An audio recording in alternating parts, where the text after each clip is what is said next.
Well, good morning, and thank you for those remarks, Secretary Schiffer.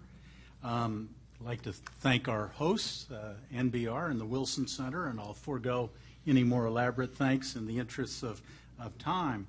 I thought, given that this session is on grand strategy and politics, I'd take an opportunity to comment on what I see as some significant and I would say positive changes in our sort of strategic orientation compared to the last administration.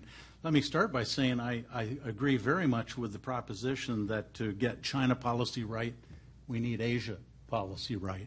I would say also to get China policy right, we need to get our economy straightened around and self-confident as a nation. So I think that's another prerequisite here. But looking at some of the changes in our strategic posture, I just wanted to call attention to things that I think are important globally as well as with respect to China policy. There have been 3 documents that the administration has issued that at least have crossed my radar screen that are particularly important. The QDR in February of this year, the National Nuclear Posture Review in April, and the National Security Strategy issued late in May. All 3 of these documents taken as a whole, it seemed to me, make some maybe modulations, but nonetheless important modulations in past policy. First of all, the Nuclear Posture Review, it seems to me, is less, I will say, provocative. We can discuss a little more with respect to the Taiwan Straits. The previous posture review of the previous administration, I think, was somewhat provocative, particularly with the characterization in the Taiwan Straits. I think the language in the current document is much more reassuring to many in the region and certainly to me. We pay a lot more attention to strategic reassurance, it seems to me, in these documents. There's more emphasis on cooperation, multilateral organization, and developing new multilateral ways as well as our traditional alliances to deal with new problems. And there's a very welcome, at least in my view, aspect of the strategic documents on the foundations of American power to be effective. And by that I mean our domestic foundations. So while I'm going to talk about in the paper that I guess you have on your flash drive here talks about the origins of strategic mistrust in the U.S.-China relationship, I think it happens in the context, or this discussion needs to unfold in the context of these larger strategic approaches, and I'm generally very supportive of what's occurred thus far with respect to these major documents. Now, with respect to the origins of strategic mistrust in the U.S.-China relations, I guess it starts, my paper starts and my view starts with a somewhat paradoxical point. And the paradoxical point is that U.S.-China relations, I think, are more fundamentally sound than they have been maybe in our memory, but certainly in a very long time. But at the same time, I think that's the basic situation. I think our relationship has some fundamental problems of mutual strategic mistrust, and that's what my paper deals with. But I want to keep the view balanced, and that is strong fundamental relationship, but with, I think, elements of mistrust that could metastasize in the relationship if unattended. And by that, I don't mean to say I think they are unattended. I just think we have to keep them in mind. Now, why do I think this relationship is fundamentally sound? Well, I suppose one reason is in a kind of negative sense. We both are preoccupied with other things that create an incentive for us, that is the United States and China, not to have problems with one another. China, I just spent 2 weeks there. I was there in January. China's leaders are absolutely preoccupied with the agenda of domestic problems they have. And we could just start with labor strikes of recent time as sort of indicative of a set of problems there. The United States, I don't need to elaborate our preoccupations. I think fully familiar to everybody. So I think we both are in a frame of mind to have minimal problems with each other. And in that sense, I think that's a positive development. Certainly the requirements of economic stabilization, certainly from the United States, but China as well, I think require cooperation. One figure sticks in my mind, and that is in 2009, global exports dropped 20%. However, U.S. exports to China dropped only 0.2%. which is to say basically held up as world exports were collapsing. That's an important development, I would say, for the American people, certainly to an administration that wants to double our exports over the next few years. So certainly economic self-interest is, I think, keeping us together here.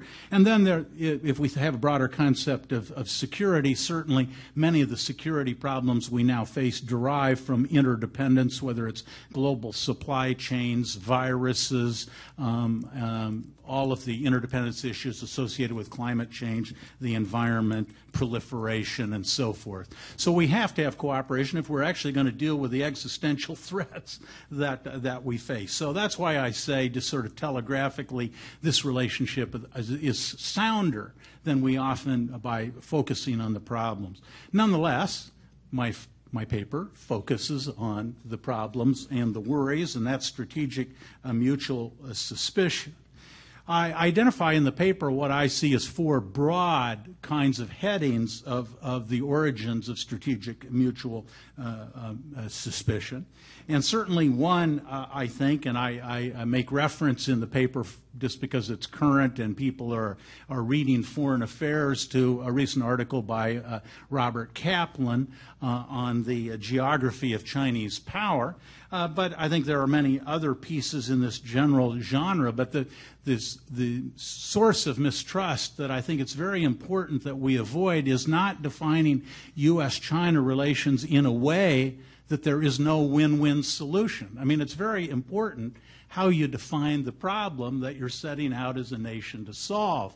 And I guess, just to not put too fine a point on it, when Mr. Kaplan talks about limiting the rise of the emergence of a greater China, that's a formulation for the problem that's destined to produce conflict. So I think we need to define what the problem of U.S.-China relations is in the way that, if indeed there is intellectual integrity to the answer, that offers at least the prospect of win-win as not only zero-sum kind of definition. So the paper talks about some of the thinking, popular and intellectual, going on in the United States and in China. And China has its counterparts to all of the range of opinion that exists in the United States, and I document some of that.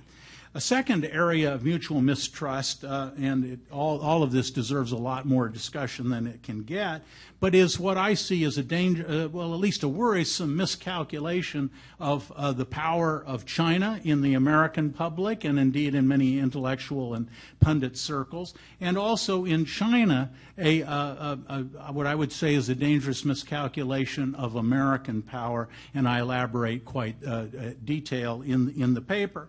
But quite frankly, I think Americans exaggerate Chinese power. And if you want to know what I mean, look to page 14 on the paper. It's got some graphs, Gallup poll that's been conducted throughout the decade of the 2000. It started in 2000. They asked a question: what do you see as the currently largest, most dynamic, important economic power in the world today? And what do you think 10 years from now is going to be the answer to that question? Basically speaking, Americans have a greatly exaggerated, it seems to me, sense of Chinese power. And you can look at those charts for the data. The Chinese, it seems to me, and I did some interviewing in January, and then again when I was in Shanghai for 2 weeks, just at the beginning of this month. The Chinese, I think, see us being the United States in a state of decline that I think doesn't recognize our resilience, our capacity for adaptation, and so forth. So I think we have to have a correct understanding of our relative power positions and the relative trajectories that we're on. And I give, I think, some very interesting data on shares of global gross national product to kind of try to put some flesh on this. Certainly a third area, and I was quite frank in my lectures in China on this, there's a line of thinking in China which I characterize as the desire to change the game. The idea is basically that the United States has made a lot of mistakes, The idea is that the United States is losing share of global GDP. The United States has made somewhat the Chinese, and I think many Americans might think weren't always wise decisions, but they've projected this off, and they look at their last 30 years of 9.8% compounded growth, and they come to the conclusion that China needs, desires, justly is entitled to a greater role in world affairs, which actually I agree with that, if that's all one said. But the long and the short of it is their expectations are rising rapidly for a greater role. And you're seeing this now in the idea of what one interviewee put it to me, we are going to change the game. And that means we're going to use our new leverage within the system, economically, military, and otherwise, to renegotiate some of the fundamental arrangements we've had in the past. And I think the Dalai Lama and the Taiwan and so on that we've been going through are reflective of this. That obviously relates, that whole problem relates to, it seems to me, the misassessment that perhaps both sides have of each other's and our own power. Then the paper turns from that whole area to one fourth area of mutual mistrust origin is what I call challenge and response kinds of dynamics. And I talk a little about the Cold War, not with the idea that it's a perfect analogy, but I look at the 2007 anti-satellite test of China, what I will characterize in shorthand as our response, or at least perceived response, in 2008, the recent ABM test by China in 2010, the already mentioned cyber competition and so forth. I think it's very important that we don't allow this sort of technological action-reaction cycle to be driving relations. I end the paper by trying to look at, having taken account of these sources of mistrust, to try to make some suggestions about what we might do to incrementally but importantly move in a more positive direction. And certainly one of them, and I mentioned it at the outset, I think most important for us to move into even more positive area with China is to improve our domestic economic circumstance and our global economic position. Easier said than done, but I think that's core. I think the Chinese respect greatly economic performance, and we could do better. Certainly a second area that I think is important is to find strategic areas for cooperation between China and the United States. We just had this strategic and economic dialogue with China. We had a number of agreements. I think energy cooperation with China would be extremely important in all forms of it. Certainly very supportive of the attempt to have 100,000 scholars and all of that. American scholars go to China in this remaining years of the first administration here. Also, I would like to see us consider space cooperation. I know there are legislative as well as political impediments to that. I think the Chinese may be interested in participation in the International Space Station. It's hard for me to understand how we could cooperate with the Soviets in space at the height of the Cold War and find it more difficult to do so with China. Certainly, to my Chinese friends, I would encourage to get the military relations back on track, but not only at the top levels, but also get our mid-ranks in our respective services involved in a significant way.